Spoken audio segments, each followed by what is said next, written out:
Well, it's 8 o'clock. This is the Media Roundtable. Someone here, what made me laugh, I'm sure you want to know.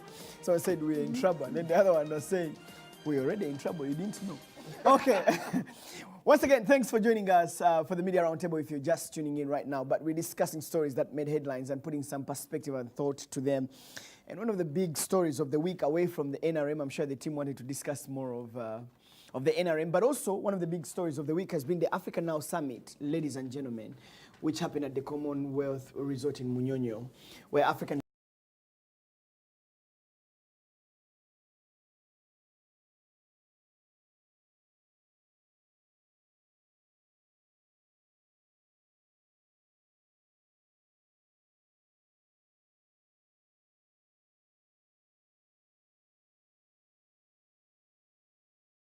East African community. In a way, he was trying to, really speak up against Rwanda's decision to close the borders. And also he was singing hallelujah to the president and singing praises for him. I'm copying Joseph Sabiti's words, but he was just really speaking loud about the president. And this has actually caused a lot of debate, especially after Uhuru Kenyatta was making visits in Rwanda and also in Uganda to sort of mediate the two leaders and make things better. Joseph, you attended the Africa Now Summit. Deputy President William Ruto of Kenya was really clear about his statement on the ongoing tensions between the two countries. I think to understand Ruto's obsession with the yellow hallelujah, you need to understand that the politics back home, the handshake between Raila Odinga and Uhuru Kenyatta appears to have thrown William Ruto under the bus, and so it has changed the 2022 Uhuru succession debate, and Ruto has found himself in the last couple of months in awkward situations. A lot of his allies being gotten by the corruption scandal allegations and everything. So you've seen in the last couple of days his right-hand men, Kipchumba Murkomen, Aiden Duale, coming out very strongly to actually, in a country where people are saying, let's fight corruption, for them they are saying, look, this corruption fight is now targeting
and our people in Kapchorwa and that stretch, and when the Chemaset group defected to go forward because they were the NRM anchormen there, you actually saw William Ruto coming in, and he was speaking particularly in the local language, outrightly campaigning for General Yoweri Museveni. And so Ruto wants to be president in 2022, and he knows there's a big brother across the border who must be hugged, embraced, and kissed if necessary, because politics has to be played.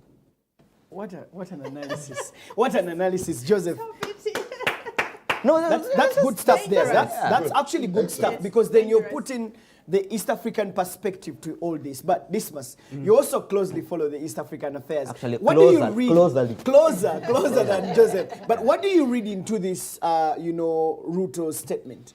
I can't make any so much about what Joseph has said, but clearly what is happening is that for you to find Deputy President Dr. Ruto, William Ruto, contradicting what his president has done, because his president was clearly playing the diplomatic role of trying to make sure that a peacemaker, the person who goes to Rwanda, speaks to President Paul Kagame, comes to Uganda and speaks to Museveni, so that there's some kind of an understanding. Because initially, you remember President Kagame went to Magufuli. Magufuli didn't respond. He kept quiet. I can bet what Magufuli said. Hiyo mambo muachilie kidogo, kwani sijui vizuri kama naweza kuongea na Museveni. That one I don't understand clearly what happened. But for Uhuru, young as he is, to have become the point that was trying to mediate between Museveni and Kagame, well knowing that Museveni and Kagame are closer than they are closer to Kenyatta. And then you have Ruto coming into Uganda and saying, you know what, I think Kagame is wrong, it's Uganda which is right.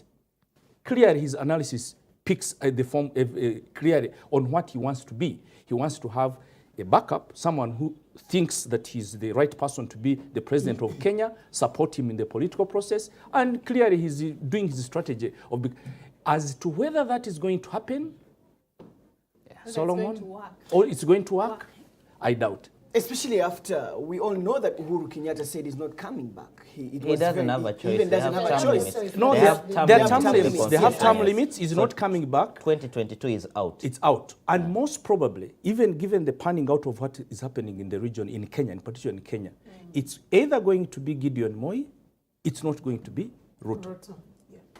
Be careful, because you don't just underestimate Ruto's capabilities. I will get the surprise. I'm telling you. We'll be here. You don't want to underestimate William Ruto's capabilities. Let him surprise us. Let me bring you Victoria. President Paul Kagame was supposed to speak. By the way, he was on the lineup for the Africa Now Summit on the first day. I don't think they even sent a cleaner from State House. What happened? Other I actually don't know. The border was closed. But President Paul Kagame was supposed to attend the Africa Now Summit.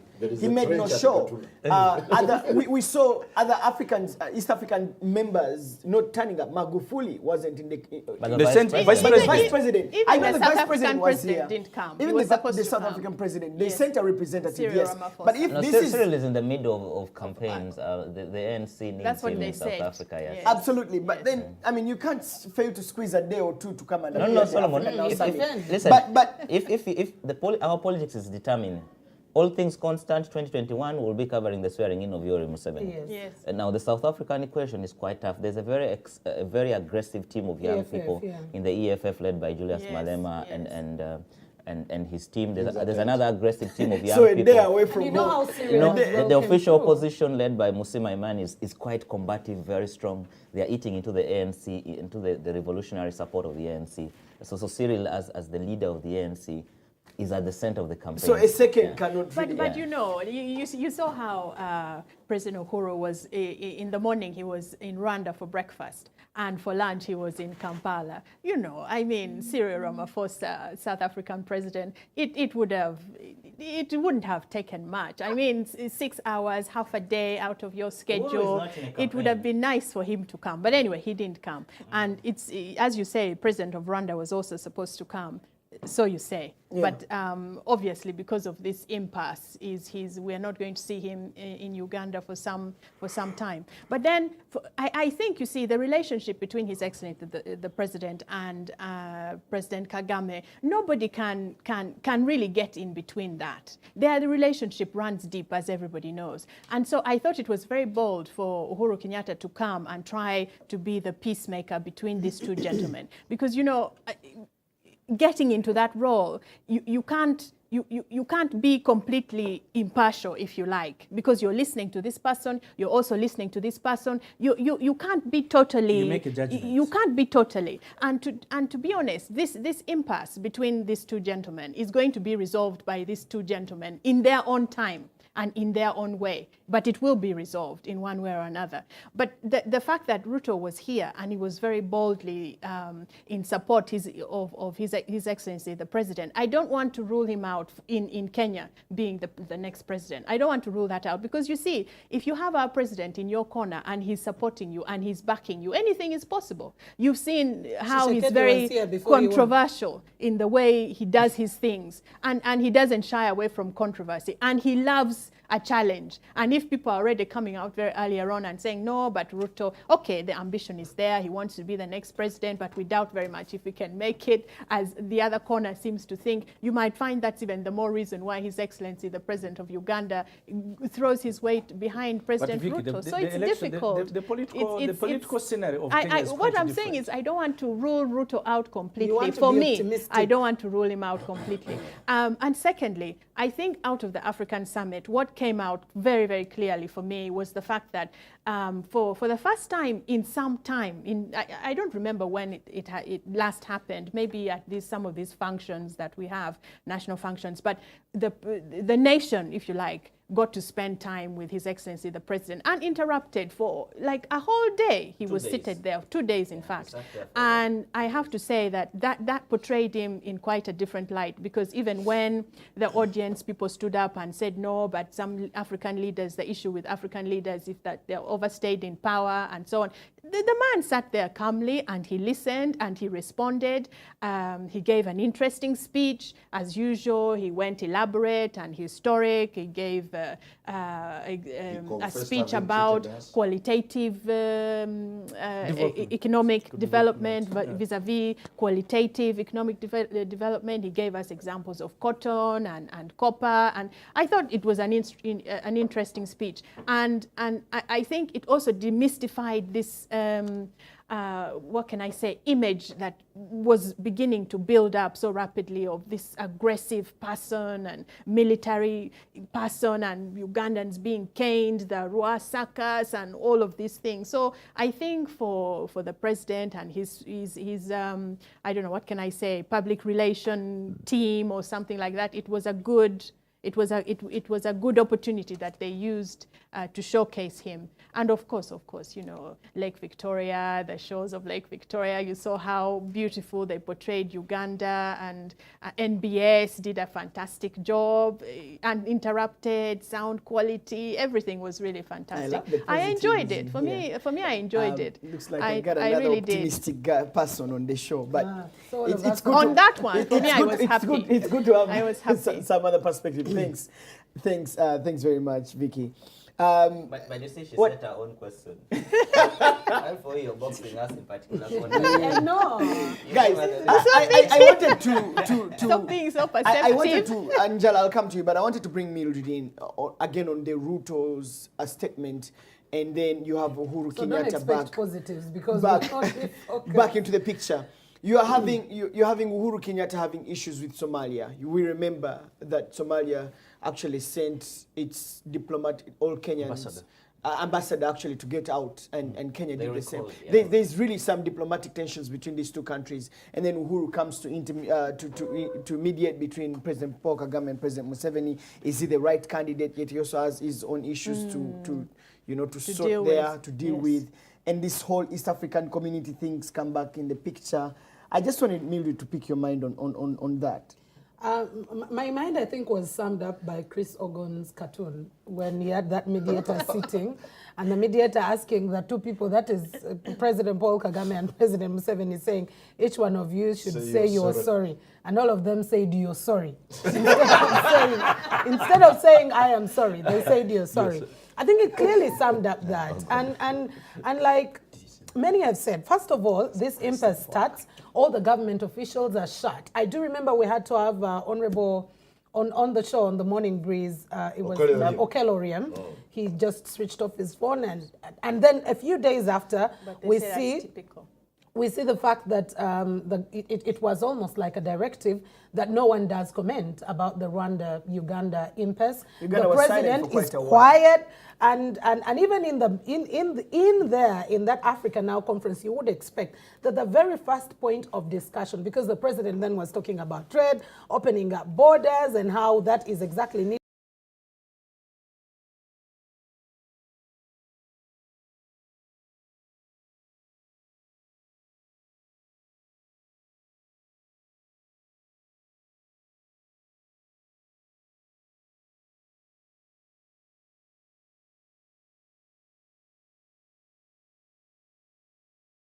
And it will be sorted at a time. So you can clearly see that there is each and every country. Katuna is not closed. It's Gatuna, which is closed, the other side. And you know, one of the panelists here saying the water can't even flow.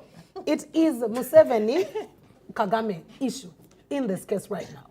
And it is the two of them, the two gentlemen, who are going to have to sit down and agree to sort out. I don't think there is any East African president, goodwill ambassador, who is going to sit down these two presidents and force them to agree. Because first of all, what you see is a ping-pong game. Rwanda says you're recruiting, you're holding captive our nationals, you're doing this. Then all Uganda says, no, I am not. I am not doing this. It's not true. It is not happening. So it is just the two presidents who are going to sit down and have to agree on how they're going to solve this issue. I don't think any other East African member state country or whoever can be able to solve this. Actually, these two people have to sit. But one of the things, as I conclude this whole thing that came out during this whole 2-3 weeks of tensions between the two countries, every time we would ask a journalist to make a commentary or to come out on this issue, we're like, Zoop, Solo, please leave me alone, please. I want to be safe. But let me come back to the Africa Now Summit, including political analysts, actually. Most of them took a back seat. But let me come back to the Africa Now Summit. Mr. Njala, during this summit, a lot of issues were discussed. Unity of the African continent, opening up the markets, growing the economies of Africa. Kenya made it clear that for all African states, everyone with an African passport, you just go and receive a visa on arrival. Just with your ID, you just have free access. We have different, prospects that come out of these summits. And this is not the first time.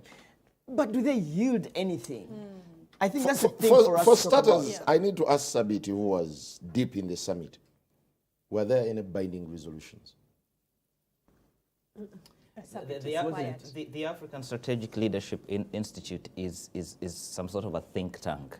Their aim is to bring especially young people together, because the future of the continent is in young leaders, and to get these people to create a conversation. Yes. The first ambition is to get people talking. Once people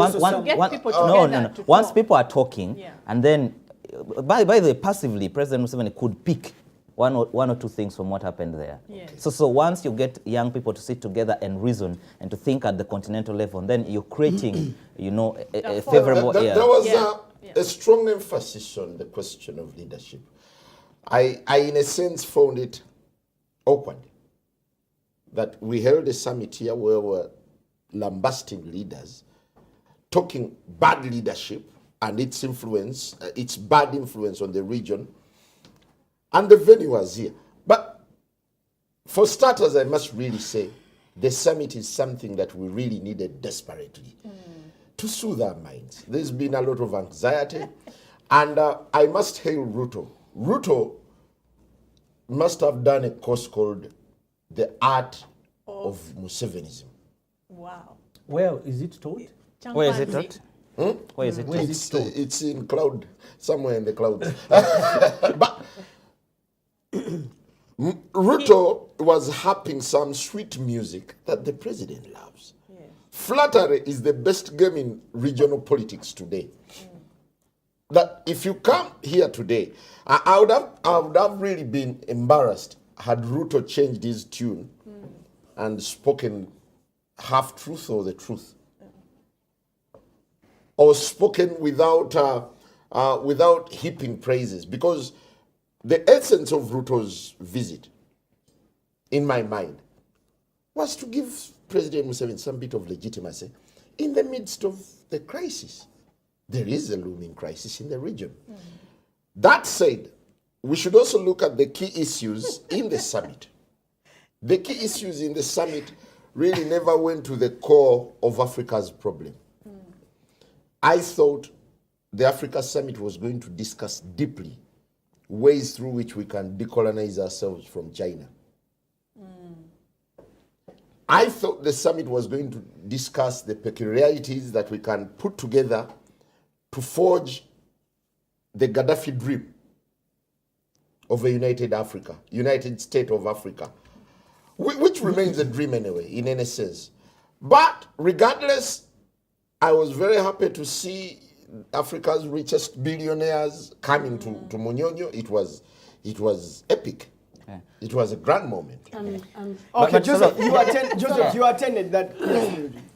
My very final one, as Simon was saying, leaving out a lot that should have been said, that should have been paid attention to. When they kept on saying, well, Africa in the next, I think in 2040, Africa's population, 50% of Africa's population will be youth. I was looking at them and saying, how many of the African countries have a strategic plan of human capital development? If you're saying the median age in Africa is 19, that means each and every year about 1 million people or billion people turn to the age of 18. That's the consent age for many of the African countries. What is your plan? What is the strategic plan for many of the African countries? Africa is very much endowed. We have about an estimate of 120 billion barrels of oil in the ground. Ask what Uganda is doing with its oil and they'll tell you the story.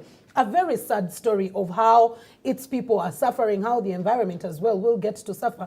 Talk about Africa having about 600 billion hectares of land. That's about 50% of the world's arable land. What are we using our land for? The rich are grabbing more land from the poor. We are failing to manage even the little resources that we have. And I felt that that was not paid attention to, and we seem to dilly-dally on aspects of governance, which wasn't also clearly covered. If there was a coup in any African country right now, tell me that these African leaders will sit to discuss that particular coup. That's when you get to see everyone step out and say, issues of sovereignty. Issues of sovereignty. Let them be sorted that way. I think Madame Betty Bigombe spoke it out clearly. When Joseph says they're involving the youth are now being looked at more as a project. They're looked at as this interest group that we ought to target because there is potential, first of all, financially, if you target the youth as a group that we need to pay attention to. But there is also potential in terms of numbers, if you do need the numbers, because there are more youth than the adults. So I think there was a lot of floweriness and disconnect between having so many youth and having a strategic plan as Africa, a continent for this youth. Absolutely. And I think these are things that maybe at a more strategic level can be discussed, like that. The African Union. Actually, it don't could know. Be I think idea that one of these days we need to discuss the African Union because it's relevant. What is it by them? like really.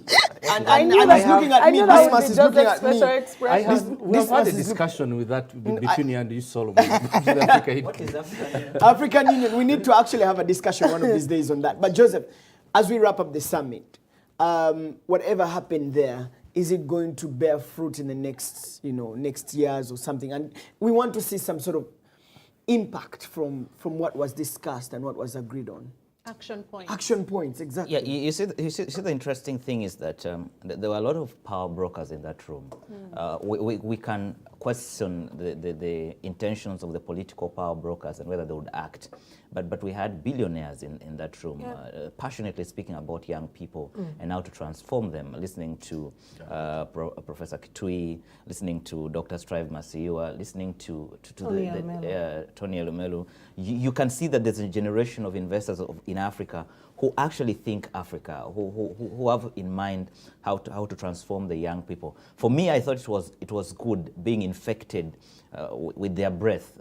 You know, the leaders sitting next to them and getting a bit of the oxygen or carbon dioxide from them. That alone was enough. That was enough to get them talking, to get them to get them talking and to get them thinking. Yeah. But also too, I was. You know, in a country where very few things go right, I think I was extremely impressed by the team of Ambassador Rukari, Rukari, the chair of the African Strategic Leadership Institute. They pulled off something quite impressive, and the conversation in there for me got me hooked. I sat there. I am not a fan of conferences because many times I detest them because they are really.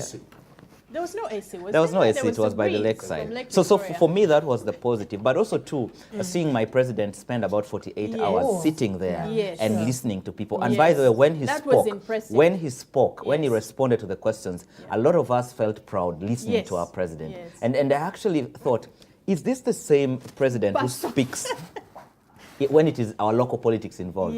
Because at the continental and regional level, he's quite an impressive. You should have listened to him when he was speaking at the last summit. At the African Union. Every time he speaks at a platform outside this country, you are proud of your president. And I can tell you in Munyonyo, I was proud of my president. And I actually hope that the NRM party can adopt a method like that, where people sit and engage the president directly, where you can tell him that we have a problem with this, you know, and it will be something quite impressive for the continent. But I wanted to end with what Njala says. The continent is in the middle of a crisis. The president needed soothing.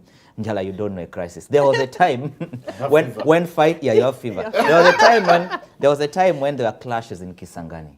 Yes. There was a time when there was a war over there was a verbal war over Mijingo. There was a time when bombardiers, for us who grew up in West Nile, would see bombardiers fly from Khartoum and come and fly over our houses. Some of the roofs went off. We would run in the evenings away from fighter jets from Sudan. So when you say the EAC is in a crisis, not yet. For us, we're enjoying the NRM peace. All right, what a way to close this segment. We have much more in stock for you, including Parliament approving over 1.3 trillion shillings to build the Lubowa Hospital, giving it to an investor. After the break, stay with us.